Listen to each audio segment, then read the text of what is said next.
안녕하세요. 안녕하세요. Okay. Yeah, it's Okay. good. Good enough. So I'm going to start with the graphs. I didn't send you these notes, so the graphs, and then something else, and then we'll end with the notes that I sent Okay. you. Okay. Uh,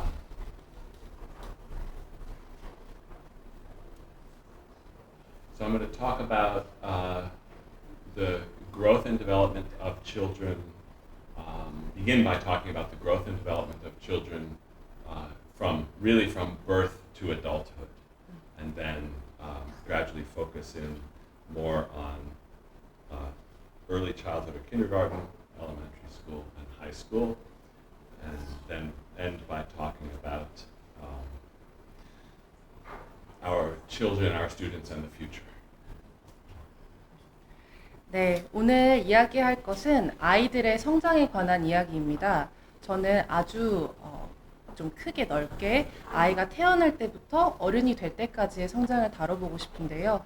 그 다음에는 조금 더 집중해서 어린 시기에서, 즉 유치원 시기에서 초급 과정, 또 상급 과정으로 나아가는 과정에 좀 더 집중을 해보고, 그 다음엔 우리 아이들, 우리 미래에 대한 이야기를 해보겠습니다.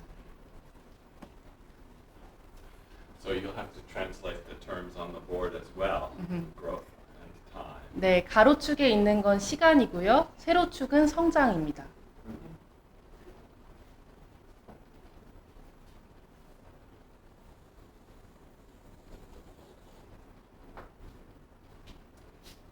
So this is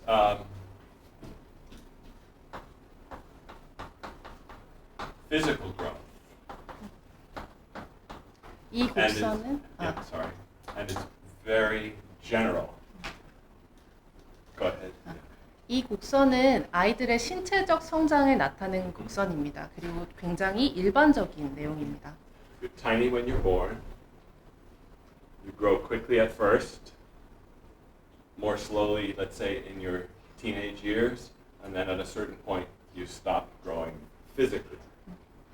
태어났을 땐 굉장히 작죠. 그리고 굉장히 빠르게 성장합니다.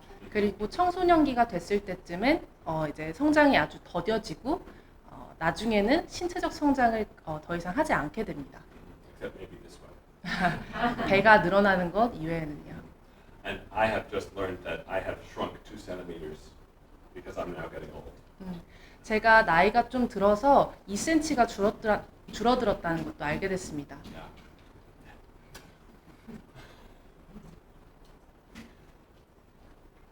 And here is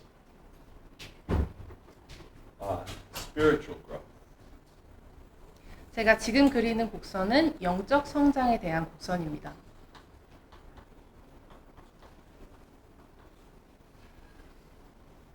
We could also call it the growth of consciousness. 이것은 의식의 성장이라고도 말할 수 있습니다. The growth of mind, 마음의 성장이라고 할 수도 있고요. even the growth of intellect. 그리고 오성의 성장이라고 할 수도 있습니다. Although, at least in English, intellect is narrower and consciousness and spirit are wider. 단지 미국에서 인텔렉트, 즉 오성이란 말은 조금 더 좁은 범위로 쓰이고 의식은 좀 더 넓은 범위로 쓰이고 있긴 합니다. Yeah. The first thing that we notice is that physical growth is limited. You could say limited by nature. You only grow to a certain height. But spiritual growth is unlimited. It's only limited by your capacities as a human being and your will to grow.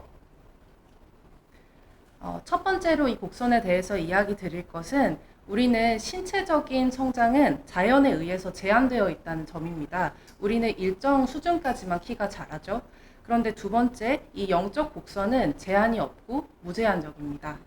우리는 우리 인간으로서의 어떤 능력 그리고 의지를 발휘하는 능력만 있으면 영적 성장을 이룰 수 있습니다. So the growth of your spirit is potentially unlimited. 그래서 영적 성숙은 정말 열어놓고 보자면 제한이 없는 것입니다. The second thing to notice is that as your energy is going into the development of your physical body, the energy that's available for your intellectual or spiritual growth is less.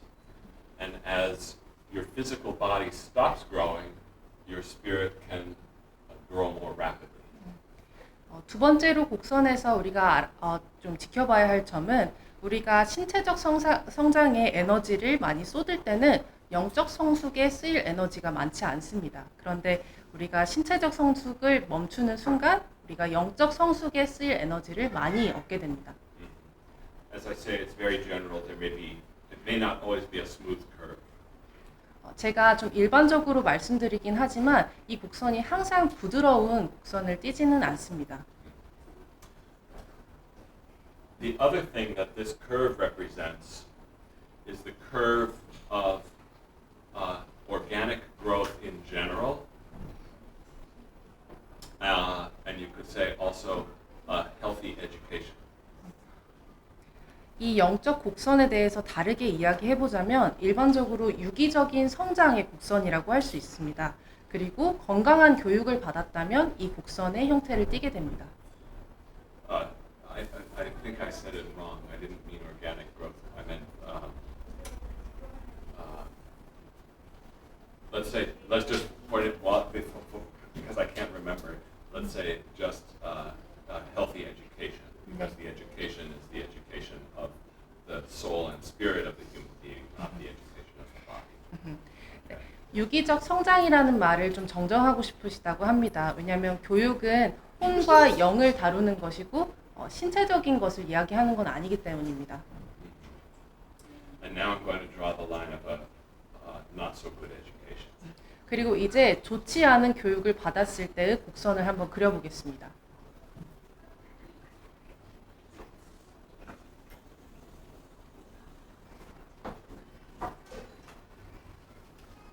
It's not increasing naturally, it's increasing linearly, or it's growing like a pile of sand, one shovelful at a time. 이것은 자연적으로 성장하는 직선은 아닙니다. 이것은 굉장히 선형적인데요. 마치 우리가 모래를 한번 이렇게 떠서 모래성을 쌓아가는 것과 똑같습니다. Or like a boring textbook. First paragraph, second paragraph, third paragraph, first chapter, second chapter, third chapter. 그리고 되게 재미없는 교과서를 봤을 때 한 문단 읽고 다음 문단 읽고 그 다음 문단 넘어가는 것도 한 장, 두 장, 세 장 넘어가는 것과 같은 교육입니다. And so, at least in the United States, conventional education looks more like the straight line, and we try to make Waldorf education look more like the curved line. 최소한 미국의 경우 좀 일반적이고 관습적인 상황은 안 좋은 교육의 예시입니다. 그리고 우리는 발도르프 교육으로 이 영적 성장을 이루는 곡선을 만들어 보고자 합니다. So it's okay if for the first few years the students in the Waldorf school seem to be a little bit behind the students in the conventional school. But they shouldn't stay there. They should accelerate and pass into the full development of their spirit. 아이들이 학교를 다니는 첫 몇 년 동안 이 공교육이나 관습적인 학교에 다니는 아이들보다 좀 뒤처져 보이는 것은 당연하고 자연스러운 일입니다. 그런데 아이들은 거기에서 멈추지 않고 나중에 굉장히 가속도가 붙어서 급속도로 성장하게 됩니다. And so if you look at a Waldorf school first or second grade and you think, well, they are behind, and so I won't continue because I don't want my children to be behind, then you may be missing the point. 만약에 여러분들이 발도르프 학교 아이들 1, 2학년을 가르치고 있는데 우리 아이들이 공교육 아이들보다 좀 떨어져 보여서 이 교육을 멈춘다면 여러분은 잘못 가고 있는 것입니다. Of course, this puts a responsibility on the teachers to teach in a way that meets the students as they grow exponentially. 그리고 아이들이 이 영적 성장을 이루는 이 곡선을 그리게 하는 것은 선생님에게 책임이 있습니다. Okay, so far, maybe ask them. 지금까지 이해가 잘 되셨나요? 예. Good. Okay. Then it's also, I didn't draw this, we could say, not to scale. 이것이 어떤 정확한 수치로 그려진 곡선은 아닙니다. Because the time gaps are going to not look quite right. 어떤 뭐 시간에 따라서 이게 정확한 수치를 나타내고 있는 것은 아니라는 점 알아두시길 바랍니다. And I'm not going to erase and start over, but I want to ask, what can we make of this point of intersection? When does this occur? And then same for this one. 저는 여러분들께 질문을 드리고 싶습니다. 이 두 교점은 언제 일어날까요? Yeah. And talking about points of intersection reminds me to say this is an image, not. It's meant to be a helpful diagram or an image, and nothing more. 이 교점에 대해서는 어떤 상으로 이야기를 해주시면 됩니다. Yeah. And so the question for me would be, when does not just a Waldorf education, but an organization, an education that respects the growth of the spirit, when does that pass this linear education? 단지 발도르프 교육뿐만 아니라 아이들의 영적 성장을 존중하는 교육이라면 저 교점은 도대체 언제 일어날까요? And I think the answer is right after what Rudolf Steiner calls the 9-year change. 제가 생각할 때 정답은 슈타이너가 정확히 말했던 그 9년간의 변화, 그 직후인 것 같습니다. So this little squiggle, at least in English, is approximately 10 years. 약 10살 정도라는 의미입니다. So for us, that is about 4th grade, and that is when a more rapid academic education begins. 미국의 경우 만 10세 정도면 4학년 정도인 건데요. 이때부터 아이들은 조금 더 학문적인 호기심이 많이 늘어나는 때입니다. We begin to head toward real history and real science, for instance. 이때부터 정말 정확한 역사와 과학을 다루게 됩니다. And no longer just stories and metaphors and myths. 어떤 이야기나 은유 혹은 신화에 빗대는 것이 아니라요. But I would say a more academic or intellectual education doesn't mean thick textbooks and lots of homework. It means going more rapidly and more deeply into each subject. 이렇게 오성적인 학문적이고 우성적으로 아이들을 다룬다는 것은 우리가 두꺼운 교과서를 본다거나 혹은 숙제를 어마어마하게 많이 내주는 걸 의미하진 않습니다. 우리는 단지 더 빠르고 더 깊게 아이들에게 들어간다는 것을 의미합니다. And trying always to work in a meaningful way. 그리고 항상 의미 있는 방식으로 그것을 다루는 일을 말합니다. Because Steiner says the teacher should never bore the students. 왜냐하면 슈타이너는 선생님은 절대 아이들을 지루하게 해서는 안 된다고 말했기 때문입니다. The students will be bored on their own. 아이들은 그 자기 자체로 벌써 지루해 있을 것입니다. Not because of the teachers. 네, 선생님 때문이 아니라요.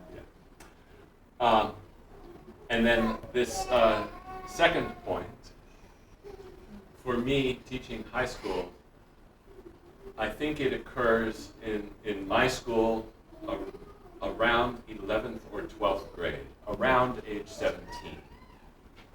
이 두 번째 교점에 대해서 말씀드리면 제가 상급 학교 선생님이기 때문에 제 학교 기준으로 말씀드리면 11에서 12학년 정도, 약 17세 정도 되는 것 같습니다.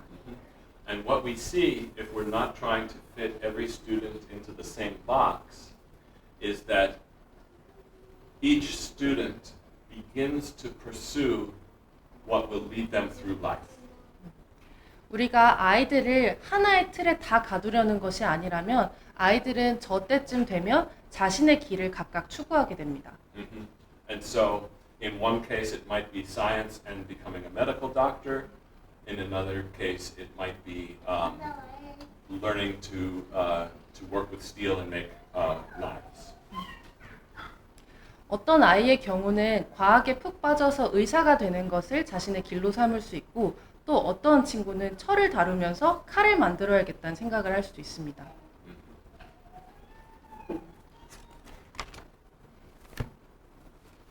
I'm just trying to think if I have more to say about this at the moment, or maybe if it's time to move on. There is more to say.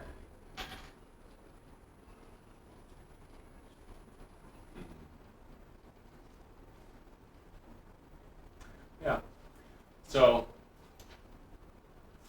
at least in the United States, and I hear in Europe as well, I think there's a tendency, even in Waldorf schools, not to accelerate fast enough. And Steiner gives some good checkpoints or indications for what we might expect of students once they get to this point. 최소 미국의 경우는 그러하고 또 유럽도 마찬가지인 것 같은데요. 발도르프 학교도 마찬가지로 우리가 이 가속을 굉장히 빠르게 하지 않는 어떤 경향성이 있는 것 같습니다. 그리고 슈타이너는 이것에 대해서 우리가 아이들이 저 교점의 시기 정도에 다르면 어떤 것을 기대해야 되는지 말해왔습니다. And so his examples for things that you might read with students between the ages of 10 and 14 are Milton's Paradise Lost, Homer's Odyssey, and Schiller's Aesthetic Letters. Sorry, I didn't warn you about that one. I hope that's okay. And Schiller's account of the 30 Years' War. These are challenging, difficult, idealistic texts. 슈타이너는 이를 두고 10살에서 14살 정도, 즉 첫 번째 교점에 있는 아이들은 이 내용을 꼭 다루어야 된다고 말했습니다. 첫 번째 뉴턴의 법칙과 두 번째 호메로스의 일리아드, 세 번째는 실러의 편지를 읽어야 된다고 했습니다. 그리고 이것이 그렇게 해야 되는 이유는 이것이 그 아이들에게 어떤 어려운 과제가 되기도 하고 이상을 다루고 있기 때문입니다. And I am pretty clear that Steiner did not mean read children's versions of these books, but he also probably didn't mean read the entire volume, the entire book. So it's up to the teacher to select meaningful passages that are the right length for the children, the students.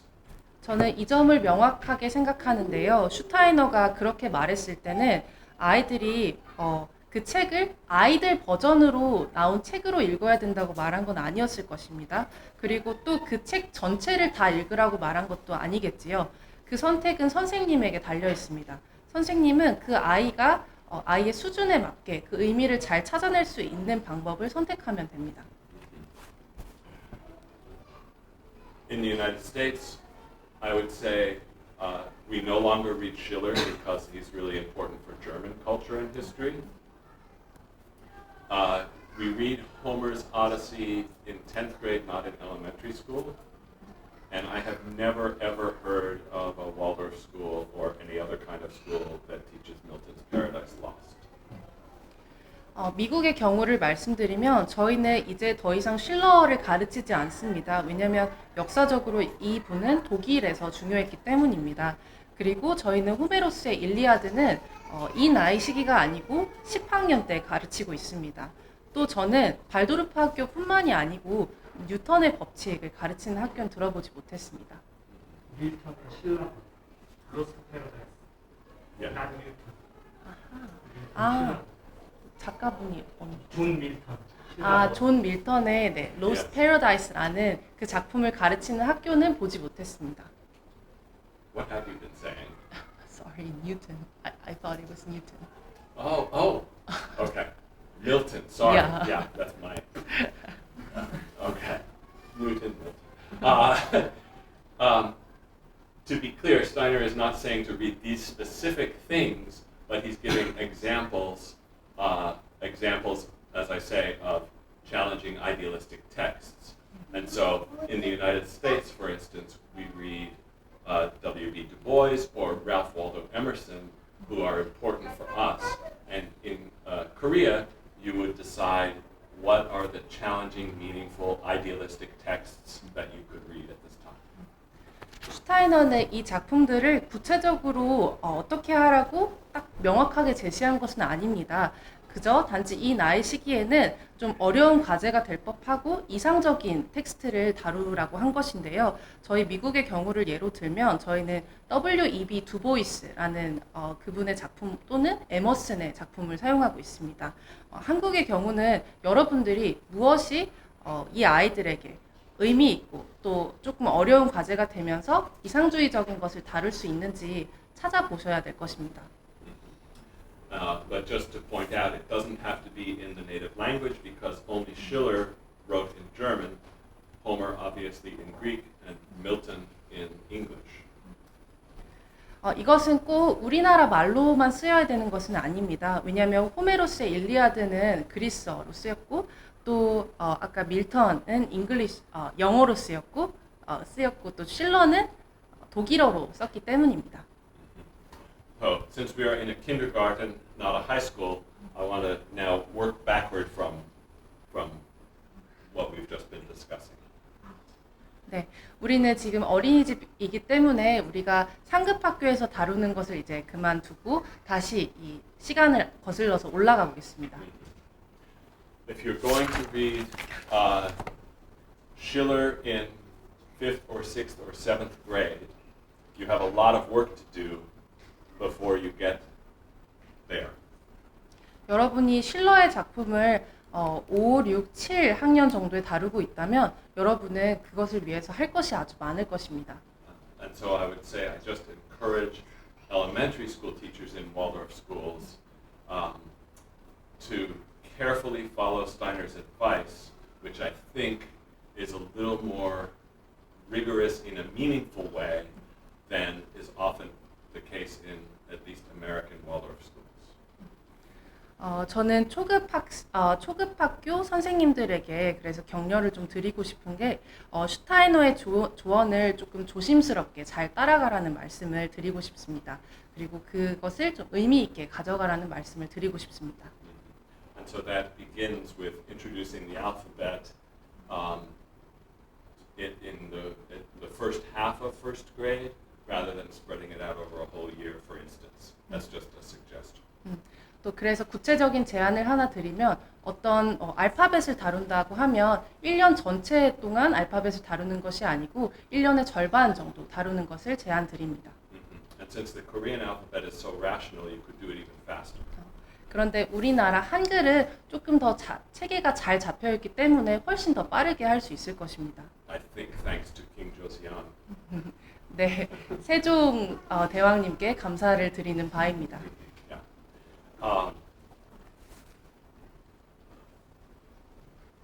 What this graph ignores are the qualitative changes between early childhood or kindergarten and elementary school and then high school.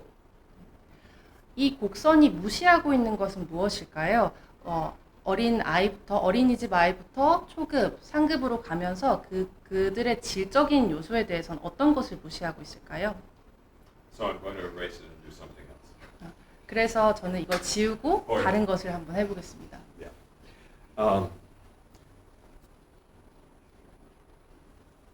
What time did we actually start? Do you know? I don't know. About 35. Okay. So it's going to be longer than 45 minutes.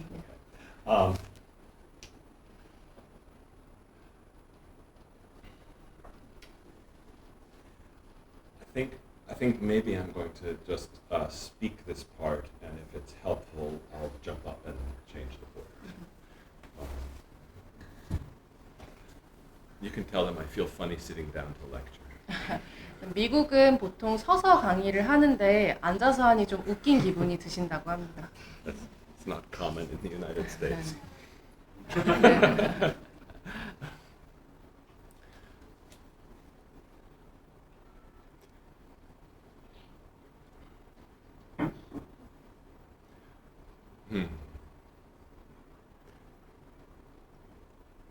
So I have a lot to say, but maybe I'll try to say it in a few words. 제가 할 말이 많은데 몇 단어로 좀 정리해서 말씀드려보고 싶습니다. And so in a Waldorf kindergarten or a Waldorf early childhood program, you may have noticed that there's very little, maybe even no academic work going on. It's just playing in the fields and making bread and soup. 여러분들이 눈치를 채셨을 것 같은데요. 영유아 프로그램이나 아니면 발도르프 어린이집은 학문적인 어떤 작업은 거의 없는 실정입니다. 그저 밖에 나가서 놀고 빵이나 스프를 만드는 일 정도입니다. And of course, singing and listening to stories. 네, 또 노래를 부르고 이야기 듣는 것도 마찬가지죠. It's hard to say precisely what Steiner intended for early childhood programs because there was not one at the first Waldorf school. 제가 슈타이너가 영유아에 대해서 완벽하게 어떤 것을 의도했는지는 잘 모르겠지만 일단 첫 번째로 열었던 발도르프 학교에는 어린이집이 없었습니다. So what has grown, which is quite beautiful here and many places around the world, is based on his descriptions of young children, not on teaching methods and curriculum. 여기 이 장소만 봐도 참 아름답고 또 전 세계에 있는 발도르프 어린이집도 참 아름다운데요. 그것들은 슈타이너가 말했던 어떤 커리큘럼이나 교수 방법에서 나온 것이 아니라 그가 기술했던 영유아에 대해서 기술했던 것으로부터 발전한 것입니다. And so in the transition from early childhood to first grade, we moved from, you could say, from play to real learning, or real academic learning. They have been learning, just something different. 그래서 영유아에서 초등학교 1학년으로 가는 그 전환의 시기에는 아이들이 아주 놀이를 하는 것에서 조금 학문적으로 실제를 배우는 것으로 전환하게 됩니다. Beginning with the alphabet and mathematical operations. 문자를 배우거나 셈을 하는 법을 배우면서요.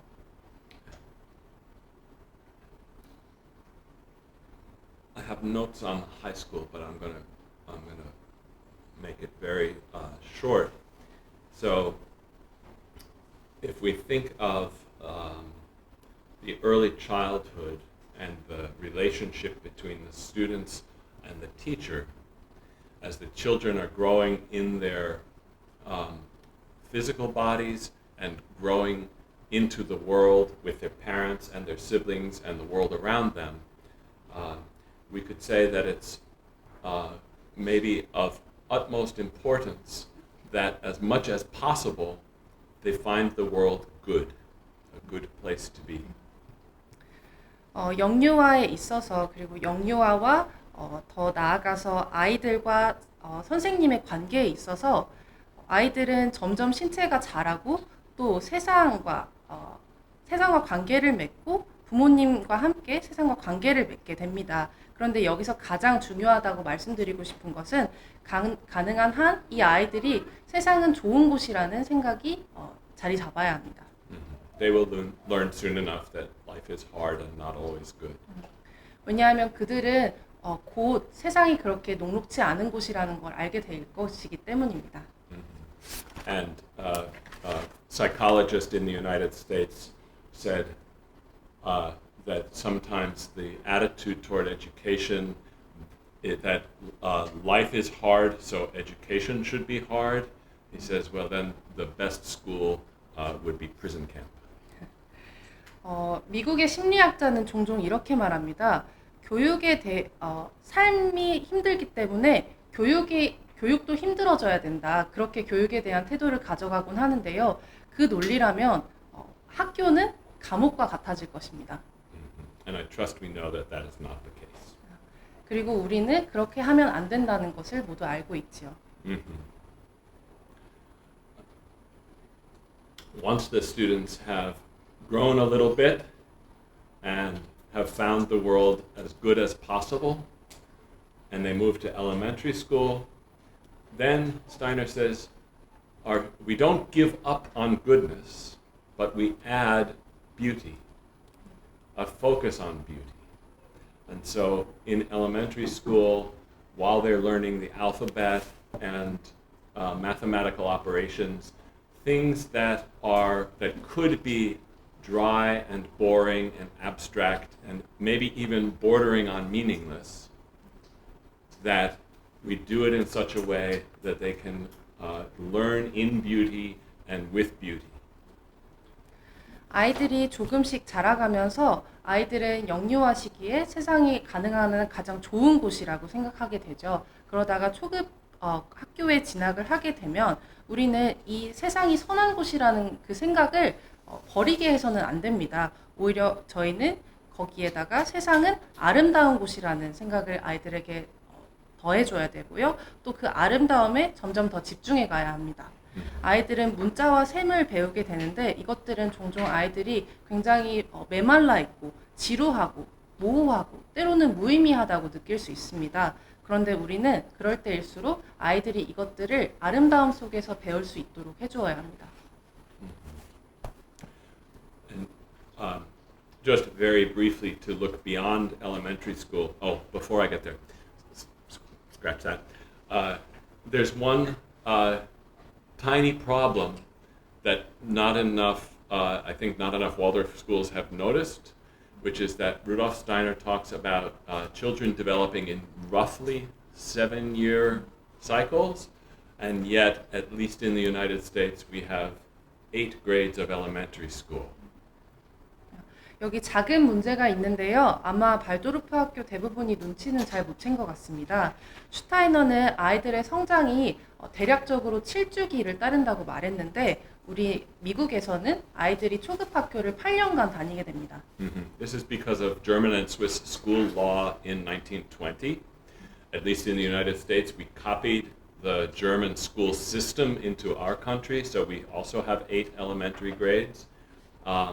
And I will tell you that schools that do not transform their education in middle school or by 8th grade and still are teaching in this older form or method produce students who resent their education and don't want to go on to Waldorf High School. 우리가 이렇게 8학년으로 가르치고 있는 이유는 왜냐하면 그 8학년이라는 학교 제도가 1920년대 독일에서 처음 생겼고 미국은 그것을 그냥 복사하듯 따라했기 때문인데요. 우리는 상급 학교에 가기 싫어하는 아이들을 두고 이렇게 변용하지 않고 우리에 맞게 변화시키지 않고 예전의 방식으로 따라하거나 예전의 방법을 그대로 따라해서는 안 되겠습니다. So I think it's up to parents to try to support and understand, but it's also up to that's a parent's responsibility to support and understand, but it's the school and teachers' responsibility to implement the education in a good way. 그리고 부모님들은 이것을 돕고 또 이해하는 책임을 지고 있지요. 그와 동시에 선생님들은 이 교육을 조금 더 보완하고 더 낫게 만드는 책임을 가지고 있습니다. The only members of the school who don't share that responsibility are the students. 네, 책임을 지지 않는 학교의 구성원 중에 유일한 사람은 학생뿐입니다. They are receiving our gifts. 네, 우리가 주는 선물을 받고만 있는 대상들이죠.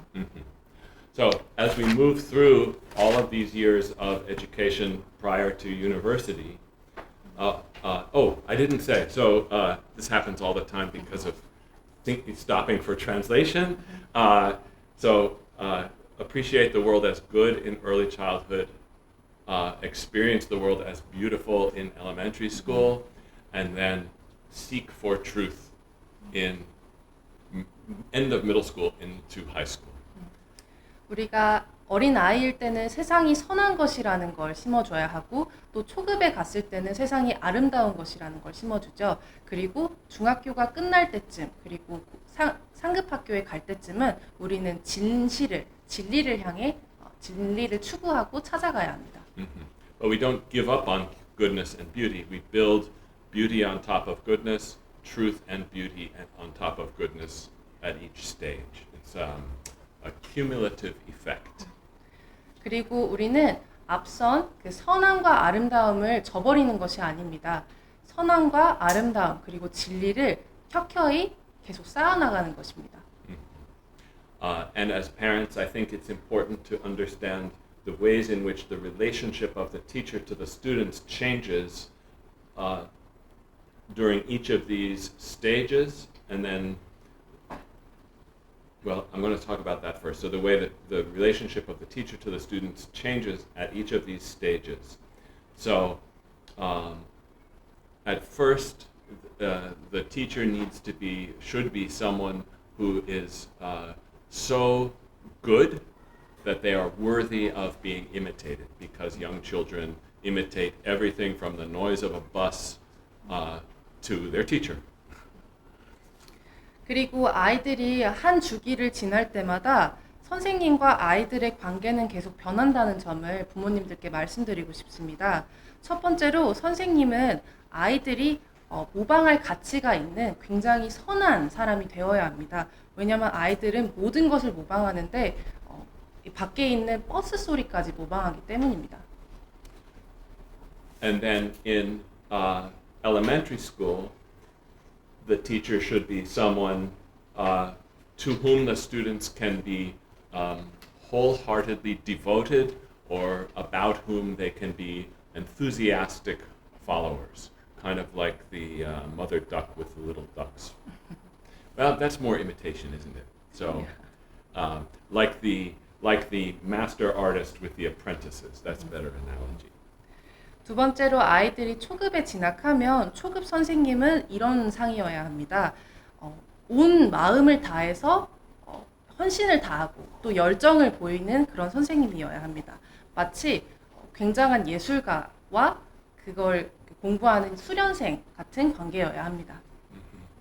And so now comes the discussion about authority, because at least in German and in English, the word that's used does not have to do with devotion and enthusiasm. It has to do with the term that's used is authority, which is often misunderstood because of you could say adult politics and authority. 이제 권위에 대한 말씀을 좀 드리고 싶은데요. 적어도 독일이나 미국 같은 경우 이 권위라는 말은 참 잘못 쓰이고 있습니다. 앞에서 말했던 헌신이나 열정을 뜻하는 것이 아니고 굉장히 정치적으로 강한 힘을 발휘하는 그런 의미를 뜻하고 있습니다. So I want to not use that word or concept and try to find a more living way of expressing the real idea behind it. 네, 그래서 저는 권위라는 말을 쓰진 않고 그것을 다르게 표현할 수 있는 조금 더 살아있는 이야기로 여러분에게 말씀드리고 싶습니다. And then just to say, in high school, the teacher assumes a place not leading the students, but beside the students and guiding them. And so the metaphor is more like if you are climbing a difficult mountain, you want a guide so that you don't fall into a crevasse or lose your way. If you are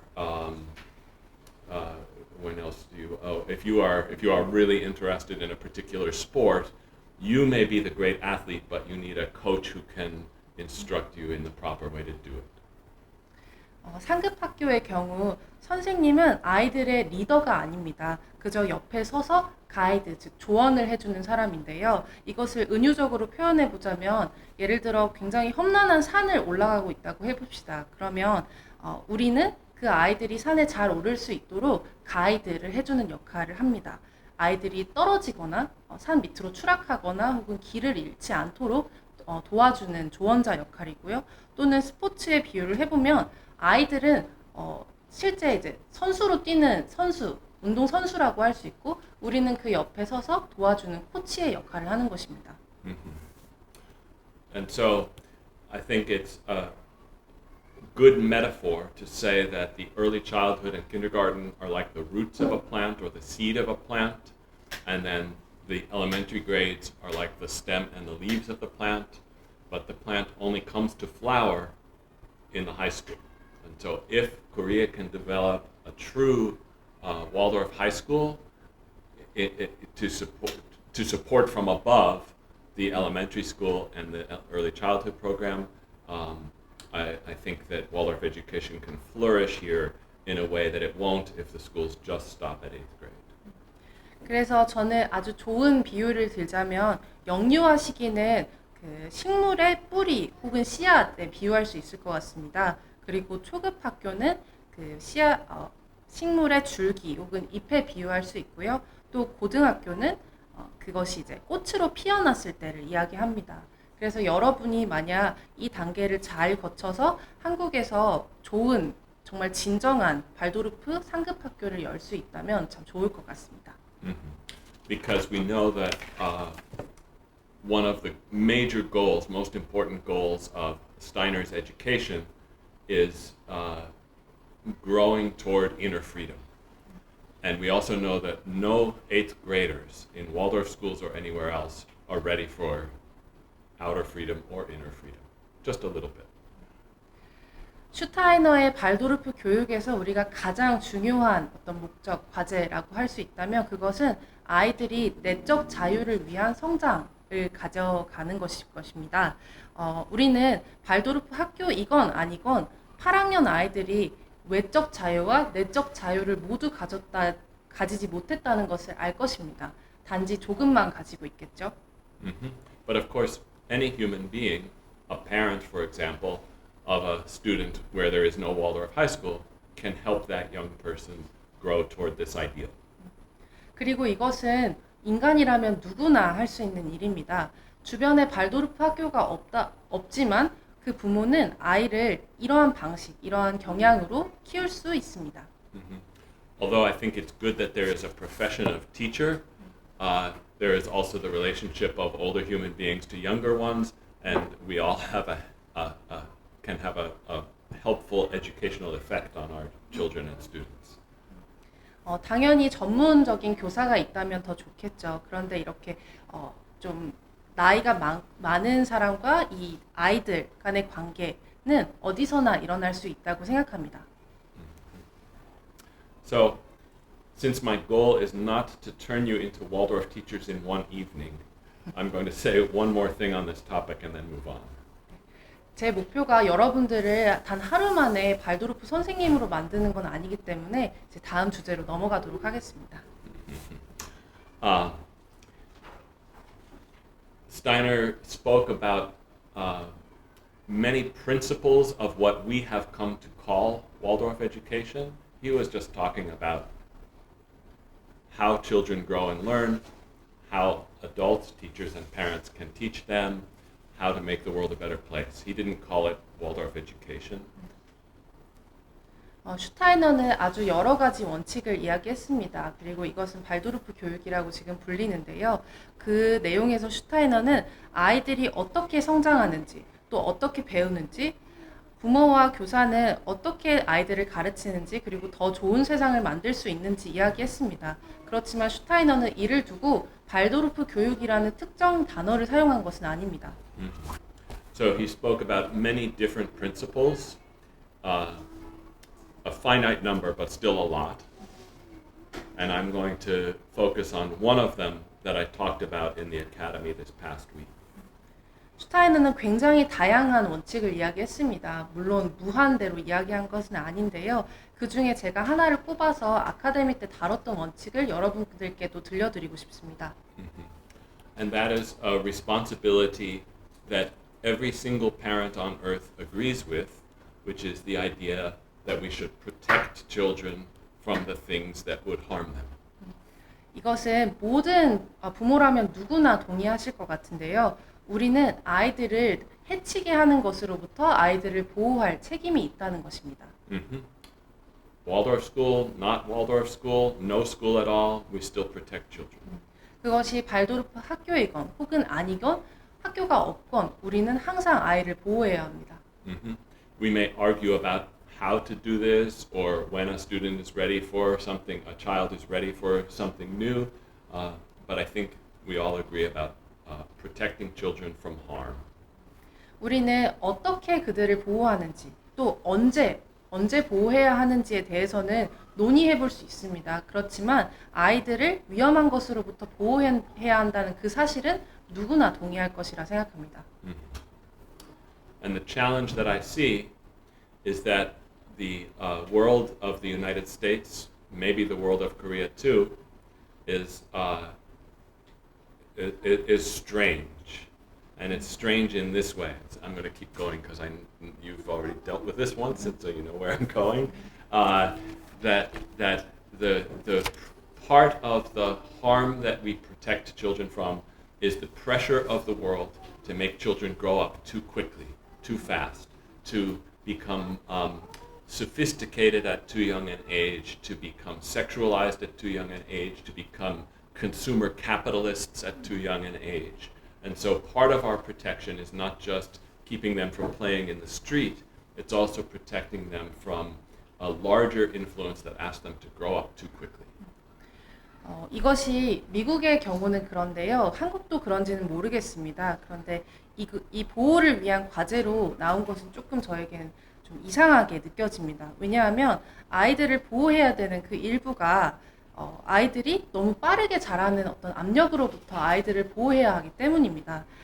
사회는 아이들을 너무 이르게 빠르게 자라게 하고 너무 이르게 정교하게 만들거나 너무 성적으로 빨리 성숙하게 하거나 혹은 자본주의 소비자가 빠르게 되게 합니다.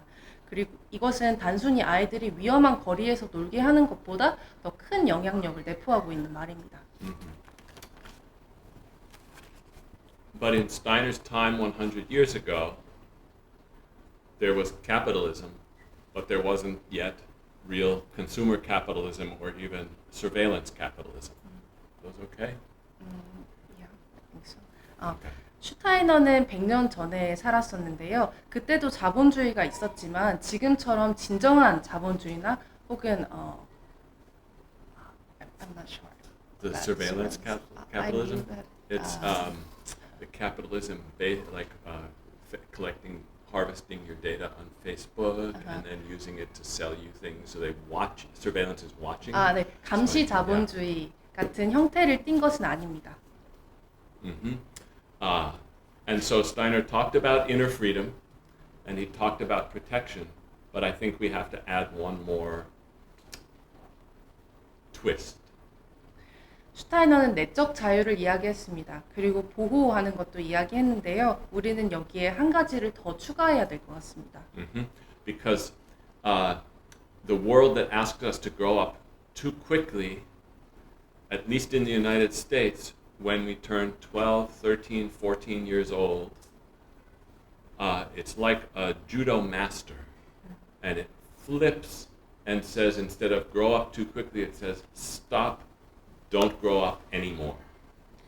네, 미국의 경우 너무너무 빠르게 자라라고 아이들에게 계속 얘기하는데 아이들이 약 12에서 14세 정도가 되면 갑자기 세상은 아이들에게 유도 마스터가 된 것처럼 갑자기 태도를 확 뒤집습니다. 그래서 갑자기 아이들한테 더 이상 잘하지 마라고 이야기하게 됩니다. Because if you don't grow up, we can sell you Nike and McDonald's and Coca-Cola and political propaganda. 왜냐하면 아이들이 더 이상 자라지 않아야 우리는 아이들한테 나이키, 맥도날드, 코카콜라 또는 여러 가지 프로파간다를 아이들에게 팔 수 있기 때문입니다. If you don't think for yourself, we have structures that will think for you. 만약에 여러분이 사고하기를 멈춘다면 세상은 여러분을 어떤 방식으로 다루어 버릴 것입니다. I hope it's different in Korea, but I suspect it's similar. 한국은 좀 상황이 다르기를 바라지만 제 생각에는 한국도 비슷한 실정인 것 같습니다. And so our job as parents and teachers is not just to protect, it's also to liberate and help grow toward maturity. 그래서 부모와 교사의 역할은 단순히 아이들을 보호하는 것뿐만 아니고 우리는 아이들이 성숙을 향해서 해방되고 자유를 얻을 수 있도록 해주어야 합니다. And isn't there a Korean letter that looks like this? Yeah. Help it break through. 네, 마치 치읓의 의미처럼 이 지읒을 차고 올라간다는 것처럼 우리는 아이들을 해방시켜 주어야 합니다. here's the pressure. We have to help it grow. 네. All right.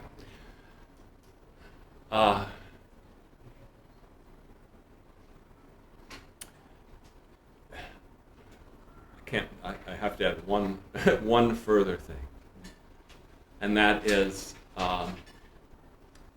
once again, it's out of my experience in the United States, especially earlier in my career, when people discussed Waldorf education, I would say, in very dry terms, clinical terms. And I had a colleague or a friend ask me one time, what about love? And it's quite clear now, in English anyway, now that most of Steiner's work has been translated, that love underlies everything that we do with one another as human beings. 네, 발도르프 학교에서 논의를 진행하면 굉장히 좀 메마른 단어를 사용합니다. 그런데 제가 친구에게서 들은 바로 친구는 그러지 말고 우리 사랑이라는 단어를 쓰면 어때? 라고 이야기했습니다. 이것은 죄송합니다.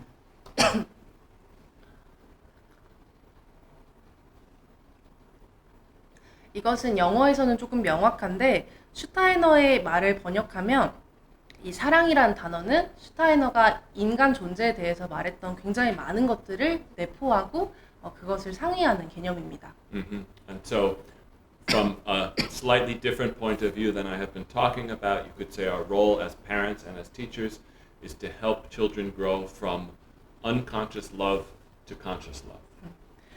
조금은 다른 관점으로 이야기를 드리는 것일 수도 있는데요. 부모와 교사의 역할이란 이 아이들이 무의식적인 사랑이 아니고 이제 의식적인 사랑을 느낄 수 있게 해주는 것입니다. All right. Third approach, last one for tonight. 네, 세 번째 접근 방식을 이야기해 드릴 텐데요. 이것이 오늘의 마지막 주제입니다.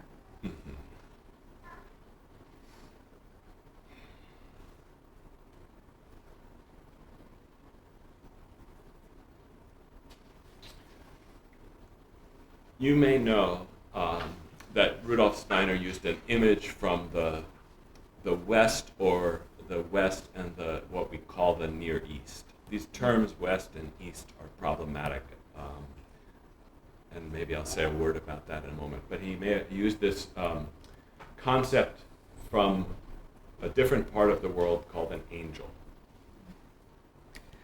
슈타이너는 이 서양과 동양이라는 어떤 개념으로 상을 제시했는데요. 저는 이것이 조금 문제라고 생각하긴 합니다. 그래서 세상의 어떤 다른 일부분을 두고 천사라는 개념을 사용했습니다. And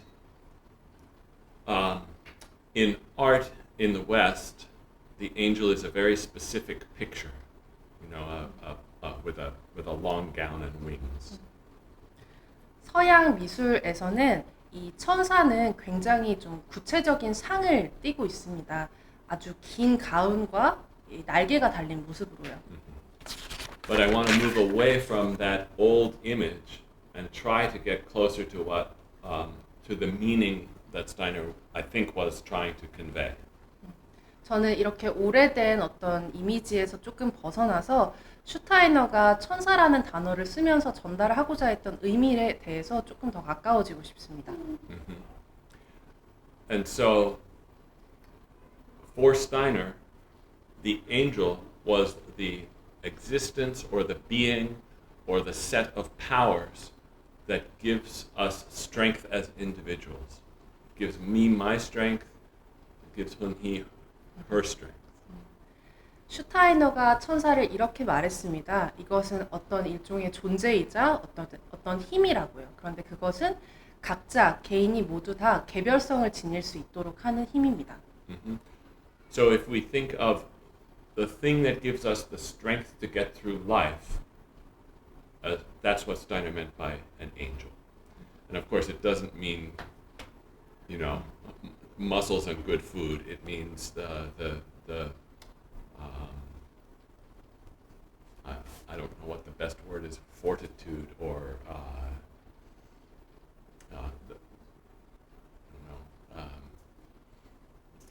I didn't write it in my notes. Maybe the concept is clear. Yeah, right. think? Okay. All right. So, yeah? Okay, go ahead. 이 힘은 삶을 영위하고 더 살아가게 하는 그 힘을 이야기하는 것입니다. 그것이 슈타이너가 천사라는 단어에서 전달하고자 했던 진정한 의미입니다. 이것은 제 근육이나 좋은 음식을 먹어서 생기는 힘은 아닙니다. hmm But if all we have is our own strength, we can't necessarily work together. 그런데 만약 내 개별적인 힘만 있다면 우리가 함께 살아가지는 못하겠죠. hmm And in fact, if all I am aware of is my own strength, I may try to make all of you and the world around me look like my world. 사실 제가 제 힘에 대해서 잘 인지하고 있다면, 잘 깨어 있다면, 저는 여러분을 모두 보면서 다 저와 같은 사람이라고 생각하게 될 것입니다. hmm So, and that can be dangerous and destructive. 그런데 이렇게 생각하는 것은 좀 위험하고 파괴적일 수 있죠. And egotistical. 그리고 굉장히 자기 중심적일 수 있습니다. So Steiner describes a higher set of powers, or a higher set of beings that he calls the archangels. 그래서 슈타이너는 이것보다 조금 더 고차적인 힘 또는 존재를 이야기했습니다. 그것이 바로 대천사입니다. But if Korea doesn't have archangels, it's fine, because we need to work together, and to work together we need courage. 만약에 한국에 대천사라는 개념이 없다면 그래도 괜찮습니다. 우리는 함께 살아가면서 용기를 가지고 살아가야 합니다. And Steiner calls the powers, the set of powers, or the beings, or the existences that help us from the immaterial world to have courage. He calls them archangels. 슈타이너는 이 힘을 두고 즉 영적인 어떤 세계로부터 우리가 자랄 수 있는 이 힘을 두고 바로 대천사라고 했습니다. But if we are strong and we work together, we still have to have an ethical, moral goal. We still have to know that our strength and our courage will do good in the world. 우리가 스스로에 대한 힘도 잘 가지고 있고 또 같이 해나가도 우리는 한 가지 과제가 더 남아 있습니다. 우리는 도덕적인 과제를 생각하면서 우리의 행동이 이 세상에 선하게 작용할 것인지 확인해 봐야 합니다. We need insight. 즉 통찰력이 필요한 것입니다. It may come from our children. 그리고 이 통찰은 우리 아이들에게서부터 나올 수 있습니다. It may come from one of us in a community. 그리고 우리 공동체의 한 명으로부터 나올 수도 있습니다. But Steiner calls the set of powers or the existence that gives insight to a group of human beings the archai, the higher angels. 슈타이너는 이 통찰을 주는 힘 또는 존재를 두고 아카샤라고 했습니다. Yeah, even higher than archangels. That's all you need to know. 그것은 대천사보다 더 고차적인 존재입니다. And so when we as parents and teachers work with our children and our students, we need strength, but we have to go beyond our strength. 아이들과 함께하는 부모님 또는 교사는 이 힘을 가지고 있지만 또 힘을 넘어선 어떤 것을 가져야 합니다. And we need courage, but we need to go beyond our courage. 용기를 가져야 하지만 또 용기를 넘어선 다른 것도 있어야 합니다. And so we are in search of insight. 즉 우리는 통찰이 필요한 것입니다. And we can learn from the past, but insight doesn't come from the past. 우리는 과거로부터 배울 수 있지만 이 통찰은 과거로부터 오는 것은 아닙니다. And we can work in the present, but insight doesn't come from the present. 그리고 우리는 현재에서 같이 함께 잘 해나갈 수 있지만 이 통찰은 현재로부터 오는 것도 아닙니다. Insight comes from the world that we want to be. 통찰은 우리가 살고자 하는 그 미래로부터 오는 것입니다. It comes from the future. 즉 미래로부터 오는 것입니다. And so Steiner describes as adults, as parents, as teachers, we should be aware of the condition of the earth in the present. 슈타이너는 어른, 즉 부모와 교사는 이 지구의 상태에 대해서 잘 의식하고 깨어 있어야 한다고 말했습니다. Which always contains goodness and truth and beauty, but also contains many, many challenges. 이 세상은 즉 선함, 그리고 진실, 그리고 아름다움을 포함하고 있지만 또 그것을 넘어선 굉장히 많은 어려움들이 또 있습니다. In this regard, the simple contrast, for example, between East and West is not helpful. 이 점에서 동서양의 대립은 이런 단순한 대립은 별로 효과적이지 않습니다. I'm sure you're aware of the tension now between the US and China, so-called East and so-called West. 예를 들자면 지금 미국과 중국이 대립하는 이 상황도 동서양이 대립하는 것이겠죠. 여러분들이 알 것이라 생각합니다. Yeah. A duality or a binary is not helpful and is always in search of resolution. 이 이원석, 즉 양극으로 분리된 이 이원적인 것은 항상 합쳐지고자 하는 마음이 있습니다. And I'm trying to think how to say it. The resolution cannot be found in conflict, despite Karl Marx. Karl Marx, Marxism. 아, He talked about a Yeah. dialectic of conflict. Yeah. The resolution cannot be found in conflict, despite Karl Marx. 막시즘처럼 이 이원성은 대립에서 갈등이 해소되지는 않습니다. The resolution of a polarity is a new creation. 이 갈등이 해소되는 순간은 즉 창조하는 순간입니다. But that's a topic for another time. 네, 그런데 이 이야기는 또 다음에 다시 드리겠습니다. So we're aware of the circumstances around us, and we hope we know the past as well as we can know the past. 우리는 이 과거를 잘 알고 있는 것처럼 이 환경에 대해서 잘 의식하고 있어야 합니다.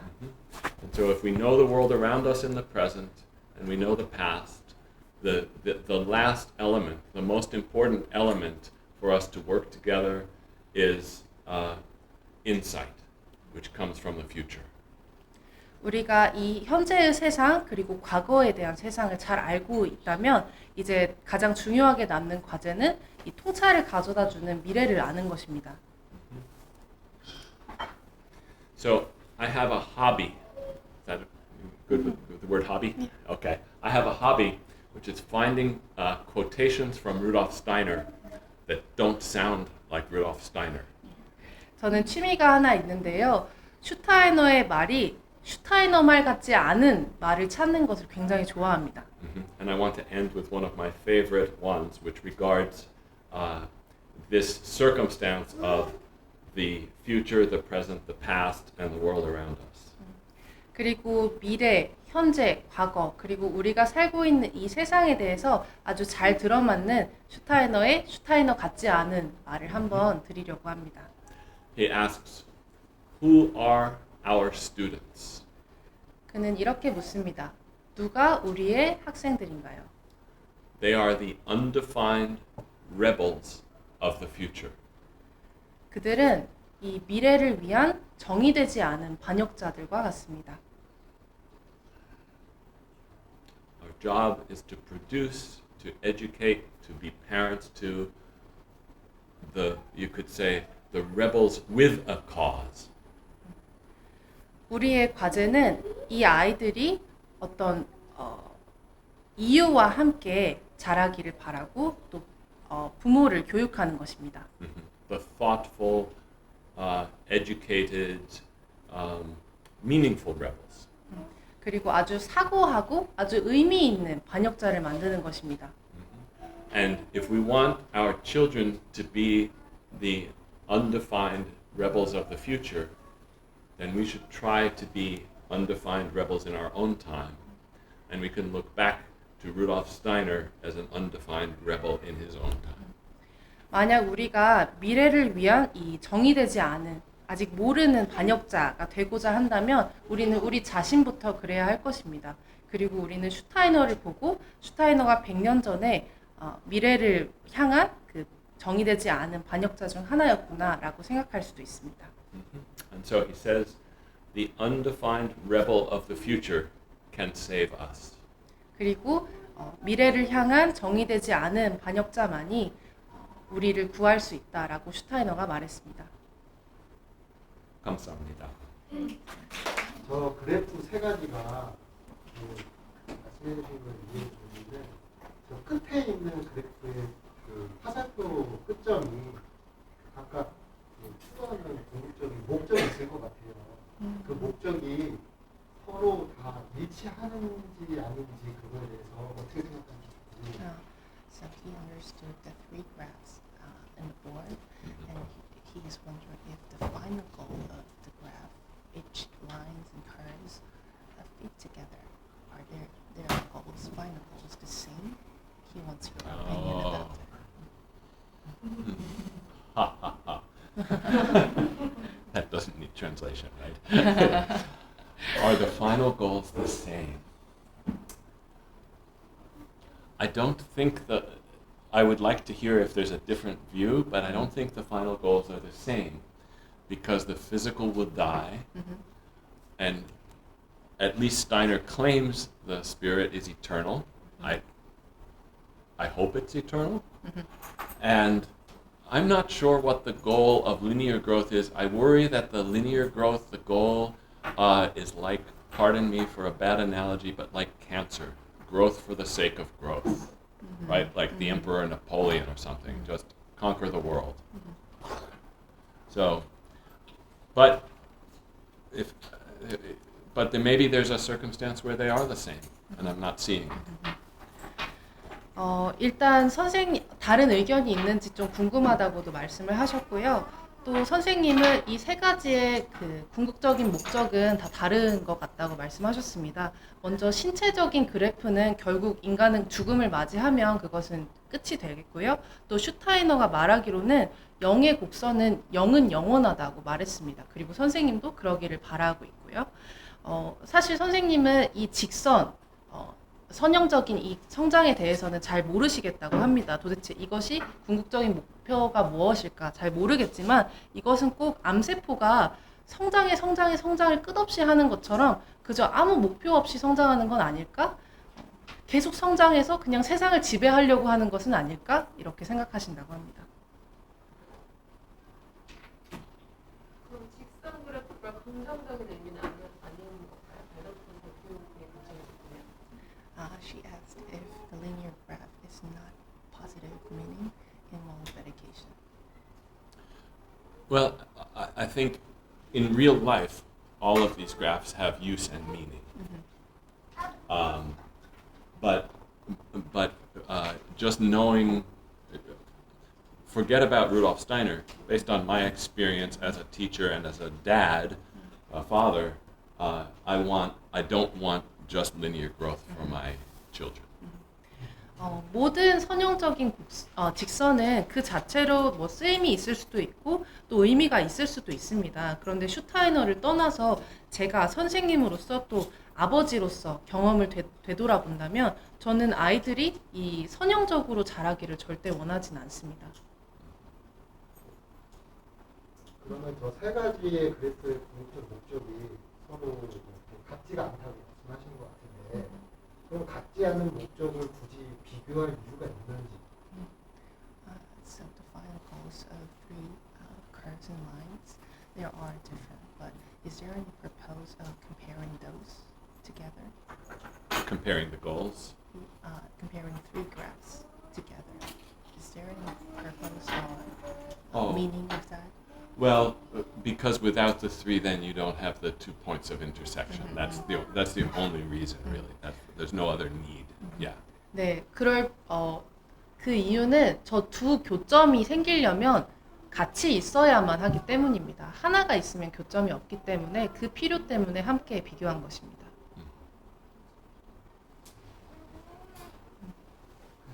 발도르프 교육에 대해서 사실 제가 두 아이를 여기 어린이집에 보내고 있지만 아빠로서 발도르프 교육에 대해서 그 진정한 내용에 대해서 이해를 아직도 잘 못하고 있어요. 그런데 이제 미국의 그 스카펙 교수가 쓴 아직도 가야 할 길에서 인생은 보행이다.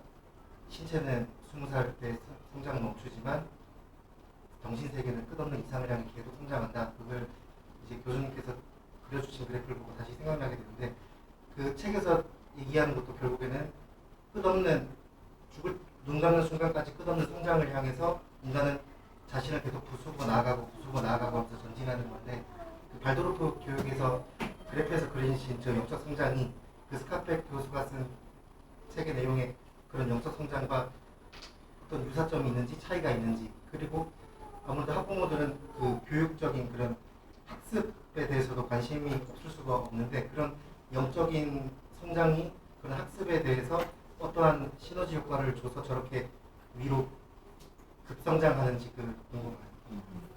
So he has two children, and even though he is sending her child to Waldorf kindergarten, he doesn't really truly understand what Waldorf education is, and he thought about Mr. Skopek, do you know Skopek, who wrote the book The Way to Go?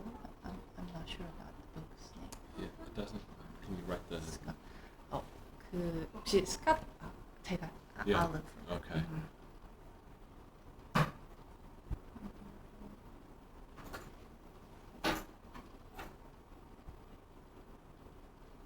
So while you're doing that, should I talk about maybe the big goal of Waldorf education? No. I think you have to see that. Yeah. The name is this one, The Road Less Traveled. Do you know him? M. Scott Peck. Yeah, I haven't. I don't think I've read it. I'm pretty sure I have not read it, Mhm. but I know of it. Scott Peck. Yeah, yeah. Mhm. I don't know the book. Mhm. I know that it exists, but I haven't read it. So he was asking if the content of the book was very similar to that, and Mhm. he asked you about the similarities of this graph and like spiritual growth compared to this book and differences between them. That Yeah. was the first question. So the short answer is I know of the book, but I haven't read it. Yeah.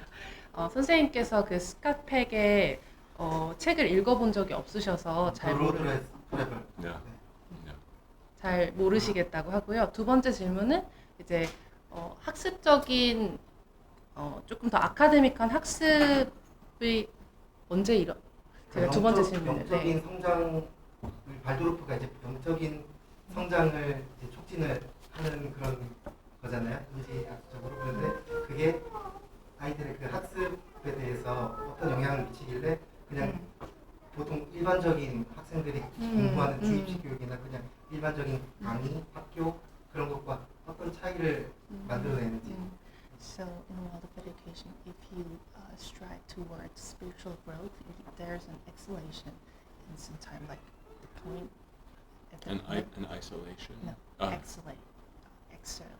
Excelling, Yeah, like becoming excellent. No, Oh, no, acceleration. Yeah. Okay. acceleration. Yeah. At about 10 years old, and Oh. he wants how it is possible compared to the linear growth.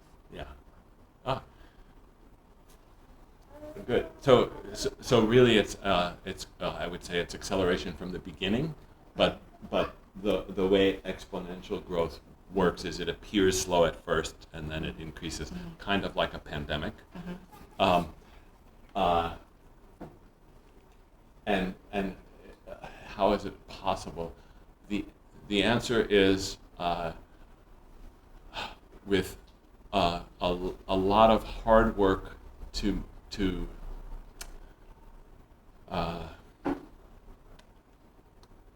address the humanity of the students in a meaningful way, not simply to give them harder and harder problems or something like The that. question was the process of the exponential growth. Yeah. He wants like more details about how it is possible. I mean, not the method to make. Oh, I see. No. I think you probably have to ask the creator spirit. the spirit, the creator of the universe. 그, In other words, it just seems to be the way, the way things work, a phenomenon of nature or something. 네, 그것을 이제 대답을 해드리려면 그것은 영의 창조자를 만나보셔야 그 답은 들을 수 있을 것 같다. 왜냐하면 아이들이 저 곡선으로 나아갔을 때 아주 급속도로 성장하는 것은 자연의 어떤 자연스러운 한 현상이기 때문입니다. And this is, you could say this is ideal, generalized and ideal.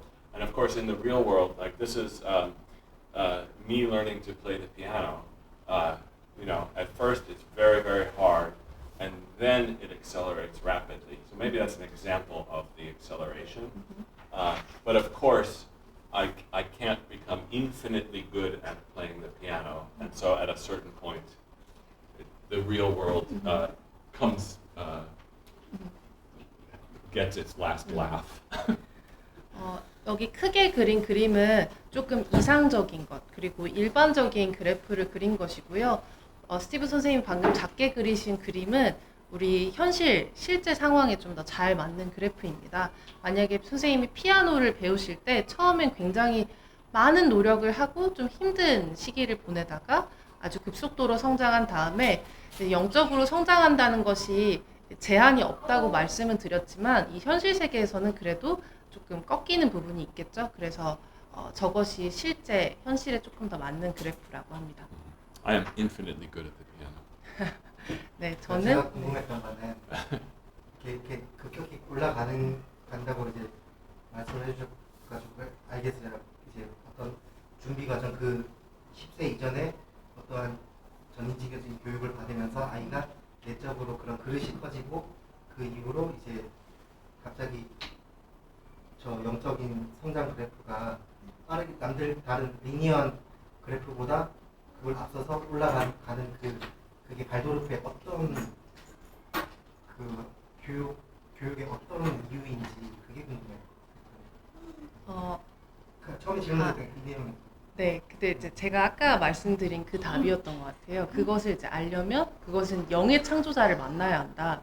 그것이 자연히 흘러가는 아주 자연스러운 방식이기 때문에 아이가 영적인 성숙을 위해서 교육을 받으면 자연스럽게 곡선은 그렇게 그림이 나온다라고 답하셨던 건데 혹시 다시 한번 여쭤봐 드릴까요? 제가 잘못 질문을 드렸나? 다시 한번 여쭤봐 한 번 더. 드릴까요? So when children get all of education, their inner things are getting bigger and comfortable.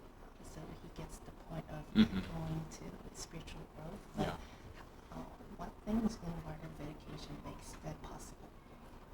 And how is it possible to make an exponential growth?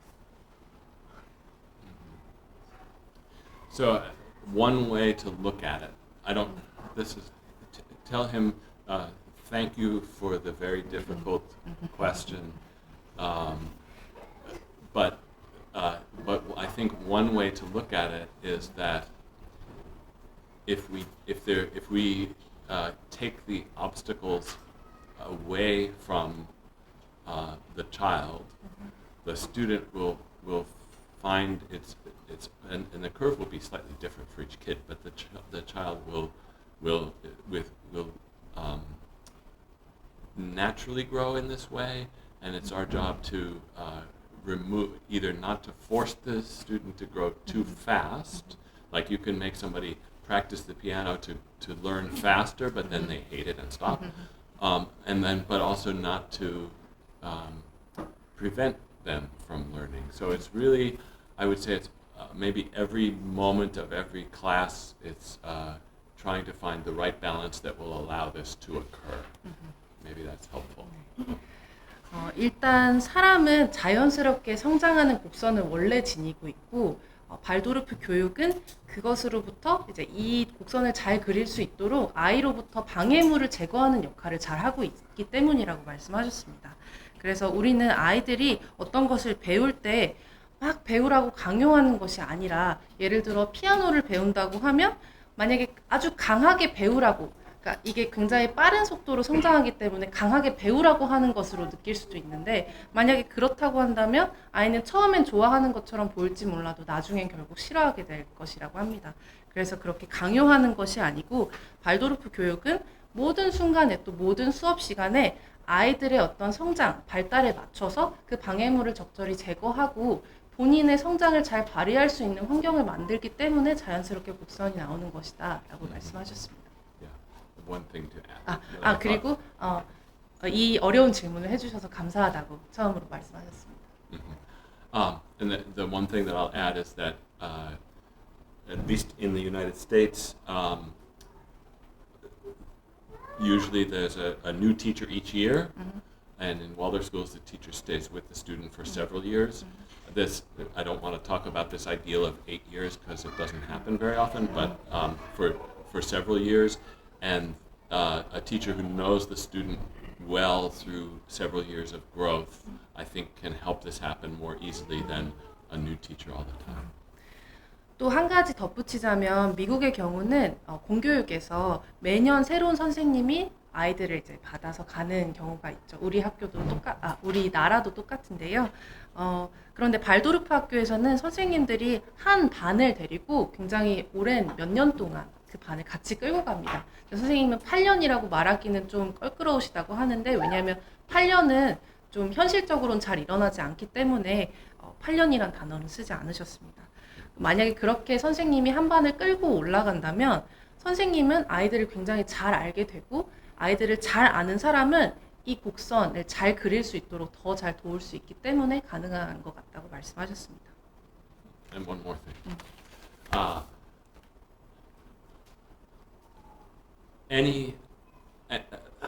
Thank you for the question again. It's a good question. Any way of teaching has an image of what it means to be a human being at the end of it, whether it's a good image or a bad image.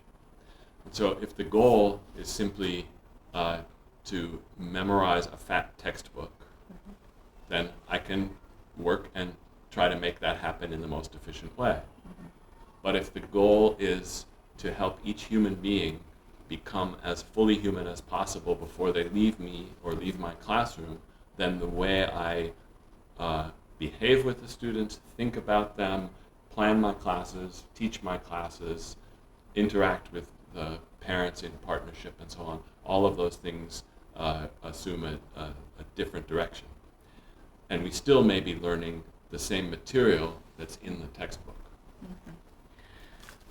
또 한 가지 덧붙이자면 일단 이 어려운 질문을 해주셔서 너무 감사드리고 또 교육이란 무엇인가 하면 모든 교육은 결국에는 인간 존재란 어때야 하는가에 대한 상을 각각 다르게 가지고 있을 것입니다. 그런데 예를 들어 나의 교육의 그 최종 목표가 아주 두꺼운 교과서를 다 외우는 것이라면 그렇게 할 수도 있겠죠. 그런데 그것이 아니고 내가 이 아이가 온전한 자기의 가능성을 다 펼치는 사람이 되기를 나를 떠나기 전에 그러니까 선생님의 손을 떠나기 전에 그런 아이로 자라는 것이 결국 그 목표라면 저는 이 두꺼운 교과서를 외우는 것과는 다르게 아이들을 만나고 상호작용하는 매 순간 또 부모님과 상호작용하는 순간들에서 이것과는 다른 방향과 목적을 지닐 것입니다.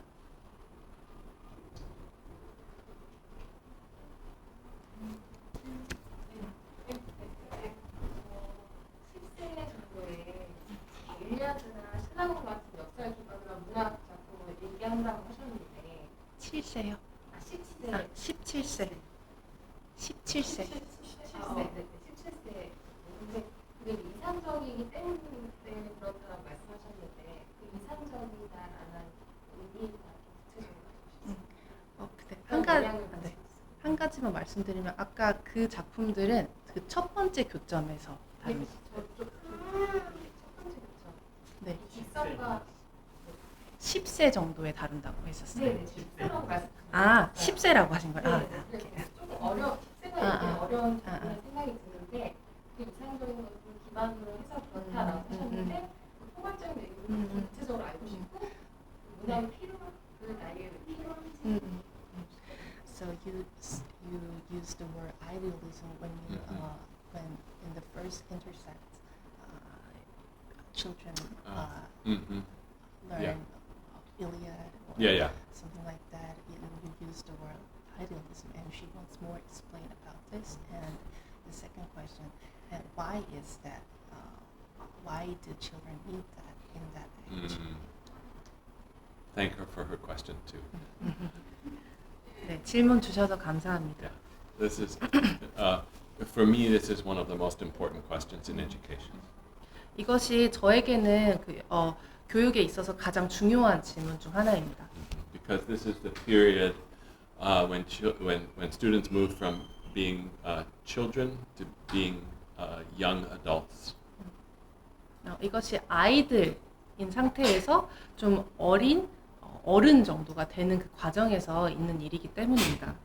And so, although I teach high school, my real interest is in adolescence or development from about age. It varies, but 10, 11, 12 on up.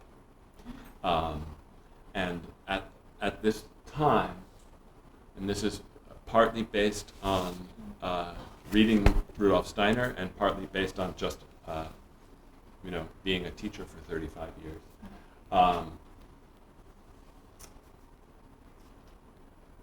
It's a gradual process. That's why there's the approximately in front. But as students move away from their parents, begin to move away from their parents and away from their teachers and become themselves, the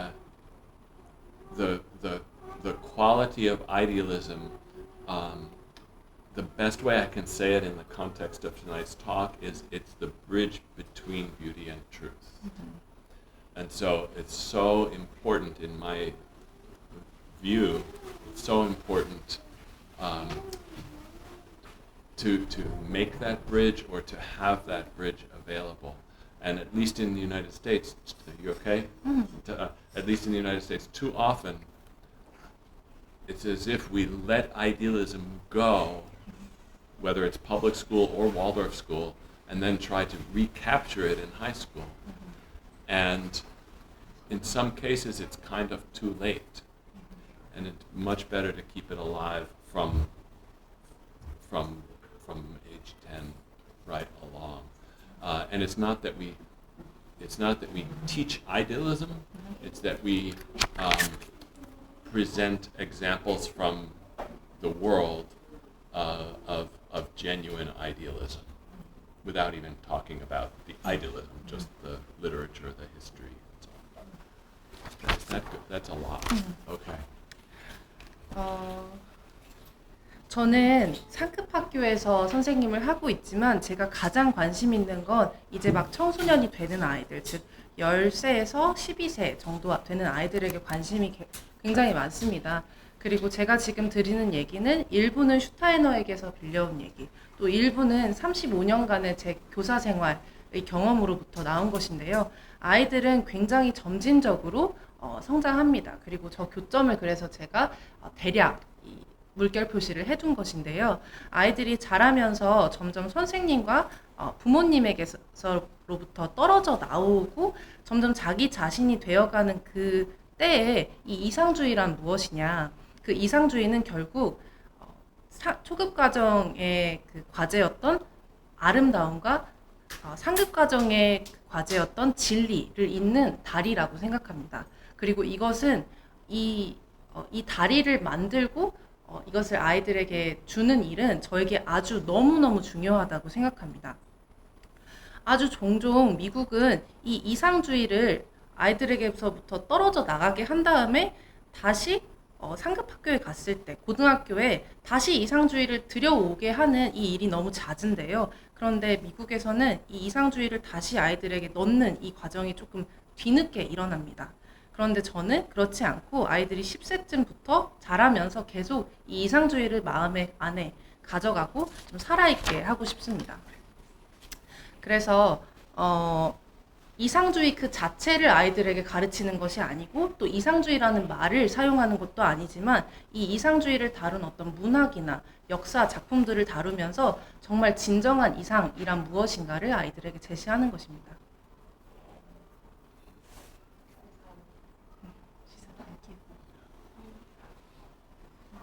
아까 아이들을 보호해 주어야 한다 이렇게 말씀하셨는데 특히 인상적인 게 아이들의 성장이 너무 빠르다 이런 말씀을 하셨는데 그렇다면 현실적으로 부모들이 이 빨리 크게 자극하는 이 사회 환경 속에서 어떤 행동을 어떤 태도나 행동을 취하는 것이 옳은지 조언해 주시면 감사할 것 같고 또 하나 의문점은 세상이나 아이들을 둘러싼 환경이 너무나도 빠르게 변하기 때문에 막는 것 혹은 하지 못하게 하는 것으로 아이들을 지켜줄 수 있는 것이 맞는 것인가 이런 의문점도 있거든요. 세상과 이상 사이에서 어느 정도 타협해야 하는지 이런 것에 대해서 조언해 주시면 감사하겠습니다. So he was impressed that, about your explanation about the words from pressing the children to grow up too fast. It's too quick, and he was impressed about that. And the first question is, but the world is really changing rapidly, and the world is really pressing the children and society to grow up too fast. And what specific attitudes should parents have in their ordinary life? And can you give him advice about that? That was the first question. Do you want me to give the second question later or no? Why don't you let me? Yeah, tell me the second question Yeah. now so I can So, start thinking yeah. about it. It's in the same manner, and Yeah. the words are changing rapidly and quickly, and just only stopping the children not to do something, Right. even though the world is changing. I think he thinks that it is quite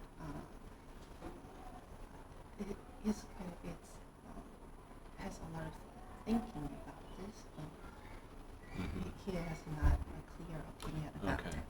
And Right. in between reality and idealism, and what should he do? Yeah.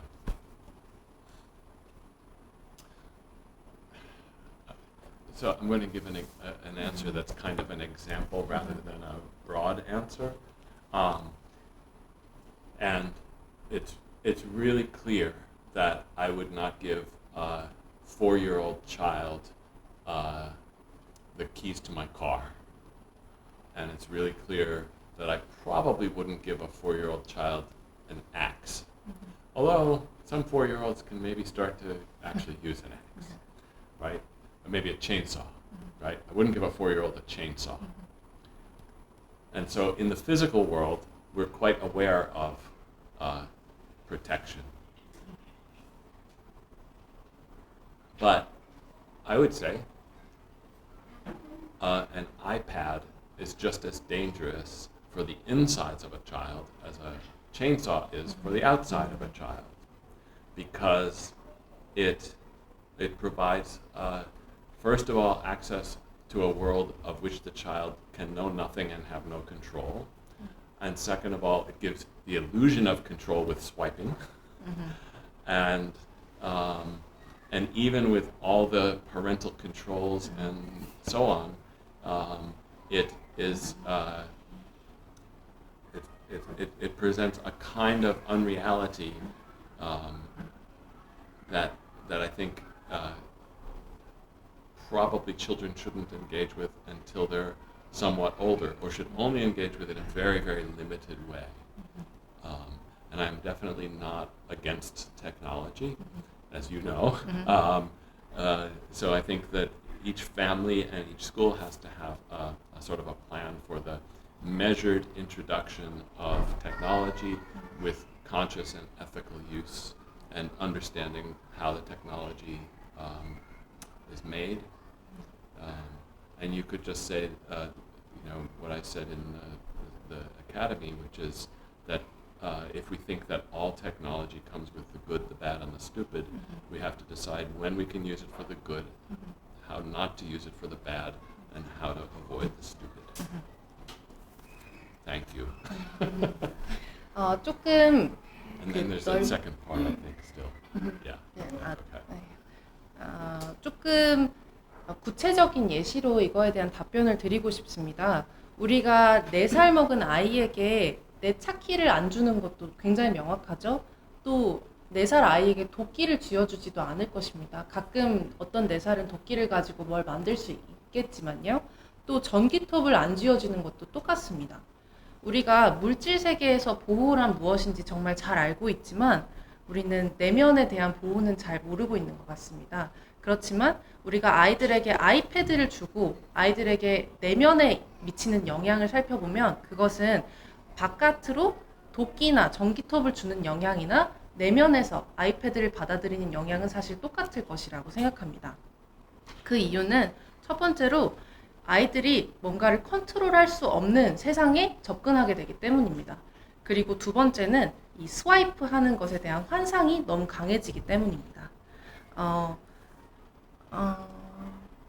네. 그리고 선생님은 기술을 아예 반대하진 않으십니다. 그 이야기를 아카데미 때 많이 하셨거든요. 그리고 모든 가정은 이 기술을 어떻게 잘 좀 정교하고 조심스럽게 다룰 수 있는지에 대한 계획을 다 세워야 할 것입니다. 그리고 의식적으로 도덕적으로 그 기술을 다뤄야 하겠고요. 그리고 그 기술이 어떻게 만들어졌는지 함께 이해하는 것이 굉장히 중요합니다. 아카데미 때 말씀해 주셨던 것인데요. 모든 기술은 3가지로 분류될 수 있다고 하셨습니다. 하나는 좋은 것, 하나는 나쁜 것, 마지막은 멍청한 것이었습니다. 그래서 우리가 이 3가지를 잘 분류할 수 있다면 이 기술을 좋은 것에는 사용하고 나쁜 것에는 사용하지 않고 또 멍청하게 사용하지 않는 방법을 잘 구분할 수 있으면 기술과 잘 융합할 수 있다고 하셨습니다. What I say sounds so much better when you say it. What I say sounds better when you say it. 선생님이 말씀하신 것보다 제가 말했을 때 더 좋게 들린다고 칭찬해 주셨습니다. 그냥 추가적으로 하나만 더 여쭤보면 그 테크놀로지라고 말한 걸 미디어라고 좀 더 구체적으로 생각할 수도 있나요? He wants to specify the question if is technology equals to he wants to say media instead of technology. Sure. Yeah. It's and so I think just to say about the second part of the question, as I understand it, I agree that protection doesn't just mean saying no, but it means if you just say no, the students will rebel very quickly. They'll sneak around, right? If you just say no cookies, then as soon as you leave the room, at least my children would try to sneak grab a cookie, steal a cookie. So it's not just saying no for protection, like it's also providing all of the experiences that Waldorf schools try to provide or that parents try to provide that are good for children and healthy for children. And that varies from place to place. If you live in the countryside, maybe a healthy experience is to go to a museum in the city. If you live in the city, a healthy experience maybe is to go visit a farm. So it will vary widely from family to family and place to place. But definitely agree, protection is not just only saying no. 그래서 두 번째 질문에 대한 답을 드리면 우리가 말하는 보호는 단순히 다 하지 못하게 하는 것은 절대로 아닙니다. 만약에 우리가 아이들을 계속 하지 마라고 하면 아이들은 반역을 할 것입니다. 그리고 몰래 어디선가 다르게 할 것입니다. 우리가 아이들에게 쿠키를 먹지 말라고 하면 저희 아이들 같은 경우에는 바로 나가서 다른 데서 쿠키를 사 먹을 것입니다. 그래서 우리는 경험을 아이들에게 계속 제공해야 하는데 그것도 좋고 선하고 건강한 경험을 제공해야 하고 그것은 상황에 따라서 다를 수 있습니다.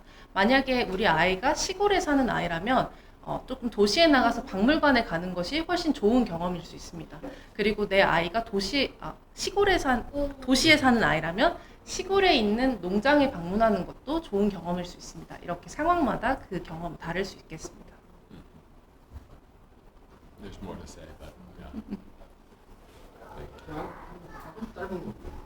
진짜 짧은 거. Okay. 우리 절대 통계적인 걸 말하는 게 아니고요. 개인 경험 여쭤보는 거예요. 개인 경험 여쭤보는데 발도르프 학교의 고학년을 졸업하고 난 후에 아이들이 대다수의 아이들이 예체능 쪽으로 많이 가나요? 아니면 그냥 이공계나 문과나 이쪽으로 많이 가는지 개인적인 경험. 궁금해. After graduation of your high school, do children go to like artistic parts inside it, or can you explain that? Yeah, sure. So the first thing to say is, I don't think it was said in the introduction, I went to a Waldorf school in the United States.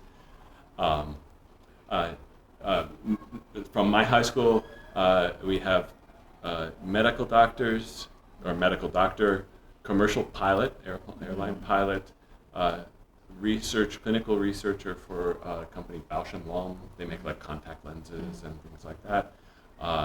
Chef, furniture maker, tree care, to take care of the trees, and yes, a few artists.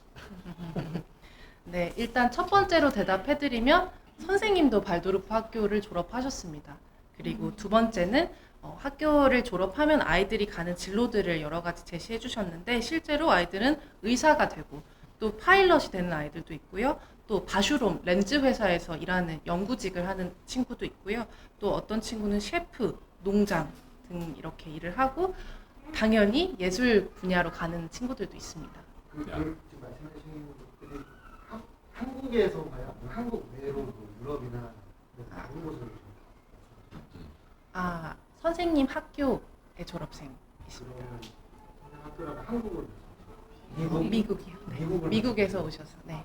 He asked if it's about Korea, but I answered him. Is it Korean students that go to Bashram Research Corporation or be a medical doctor? That's specifically my high school in Massachusetts. Yeah, but this is a longer discussion. But you can. It's okay. I don't know what to say. I mean, it's kind of, we had the conversation earlier in the week. What parts do you think are important? So if you send your children to any school, this school, elementary school, Waldorf Elementary School, Waldorf High School, I think it's important to find out what are the goals of that school. Because in the United States, some Waldorf high schools have the goal of preparing for university admissions. The one that I work at does that. Other Waldorf schools are less interested in that and more interested in, or just have different goals. And so there's not, Waldorf education is not a brand name. It resists the consumer capitalism. And so it's hard, you can't really say that Waldorf High School is this way or that way. Each one can be different. 일단 선생님이 매사추세츠 주에 있는 버크셔 발도르프 학교라는 곳이 있어요. 선생님이 거기서 일을 하고 계시는데 거기 졸업생들에 관한 실제 사례를 들려드린 것이고요. 그리고 어떤 발도르프 학교에 가건 그것이 어린이집이건 초급 학교건 상급 학교이건 그 학교만의 목표는 무엇인가를 한번 살펴보셔야 합니다. 그래서 이 선생님이 일하고 계신 그 학교는 대입을 목표로 주로 삼는 학교이고요. 또 다른 학교는 이것을 전혀 생각하지 않는 학교들도 많습니다. 학교마다 그 목표, 골이 다르기 때문에 그것을 살펴보셔야 하고, 그리고 선생님이 그 주의를 기울이시는 건 발도르프 교육은 어떤 브랜드 네임이 아닙니다. 그래서 브랜드가 같으면 상품이 같은 것처럼 생각하시면 안 되고, 선생님은 소비자 자본주의에 반대하시기 때문에 그래서 이 방향으로 간다 혹은 저 방향으로 간다는 게 항상 정해져 있는 것이 아니고 그것은 학교가 자유를 가지고 다른 목표를 설정할 수 있기 때문입니다. 한국 같은 경우는 발도르프 학교를 고학년까지 졸업을 하면 대학을 진학을 할 때 대부분이 다 예체능 계열로 들었는데 그거는 대한민국만의 교육 방식 시스템 때문에 그런 거라는 생각이 지금 들거든요. 지금 말씀하신 결과값으로 생각을 하면 그러면 저희는 사실은 고민할 수밖에 없거든요. 초등학교를 보내려고 하는 입장으로서는 이게 과연 아이의 행복을 위해서 계속 유지를 하는 것이 맞는 건지 아니면 미래를 위해서 왜냐하면 예체능 계열 쪽으로만 80% 이상을 보내야 되는 게 확고히 정해져 있는 루트라고 한다고 하면 사실은 예체능 계열이 아닌 것도 충분히 아이들한테 제시를 해줘야 되는 게 부모의 역할인데 근데 지금 고민되는 순간이거든요, 사실. 지금 이 어린이집에 있는 시점. 그래서 개인적인 질문, 개인 경험을 여쭤보는 질문 자체가. So I don't know Korean Waldorf schools, and if all the Korean Waldorf schools were like art high schools, and I moved to Korea, I would say, aha, an opportunity. I will open a Waldorf high school that is not an art high school, rather than opening another one that is. But I think each one of us in a Waldorf school, not in a Waldorf school, teacher, parent, has to evaluate the evidence and make the best decision that you can, and trust that probably most people in the room didn't go to a Waldorf school and yet are pretty good human beings. 첫 번째로 가볍게 던지신 말은 자기 자신을 믿어라 라고 하셨고요. 그리고 선생님은 한국의 발도르프 학교의 실정은 잘 모르고 계십니다. 그래서 만약에 한국의 발도르프 상급 과정이 모두 다 예술에 치중된 그런 학교라면 선생님은 한국으로 와서 이렇게 생각하실 것 같다는데요.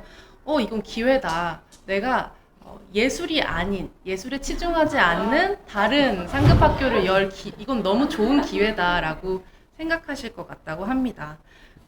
그 다음에 이제 발도르프 학교이건 아니건 모든 선생님이나 부모님들은 어떤 근거에 의해서 평가를 잘 내리셔야 하고요. 그리고 가장 최선의 선택을 하셔야 될 것 같습니다. 그리고 여러분은 발도르프 학교를 아마 나오지 않으셨을 것 같은데 아주 좋은 인간이 되신 걸 보니 이제 자기 자신을 믿고 좋은 선택을 내려라 라고 말씀하신 것 같습니다. 고맙습니다.